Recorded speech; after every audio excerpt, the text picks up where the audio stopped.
ভারী বর্ষণে প্লাবিত হয়েছে কক্সবাজার ও নোয়াখালী সহ দেশের বিভিন্ন জেলার নিম্নাঞ্চল। কক্সবাজারে সকাল ৯টা থেকে ১২টা পর্যন্ত ৬২ মিলিমিটার বৃষ্টিপাত রেকর্ড করা হয়েছে। এছাড়া বৃহস্পতিবার ভোর ৬টা থেকে শুক্রবার সকাল ৯টা পর্যন্ত ২৭ ঘন্টায় মোট বৃষ্টিপাতের পরিমাণ ৫০১ মিলিমিটার। বৃষ্টি অব্যাহত থাকায় জেলার বেশিরভাগ এলাকায় জলাবদ্ধতা দেখা দিয়েছে।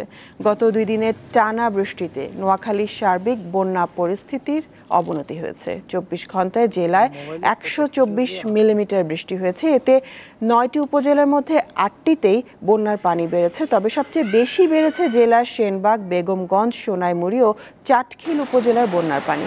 এছাড়া বৈরী আবহাওয়ার কবলে পড়ে নোয়াখালীর দ্বীপ উপজেলা হাতিয়ায় মেঘনা নদীতে শুক্রবার বিকেলে 10টি মাছ ধরার ট্রলার ডুবির ঘটনা ঘটে।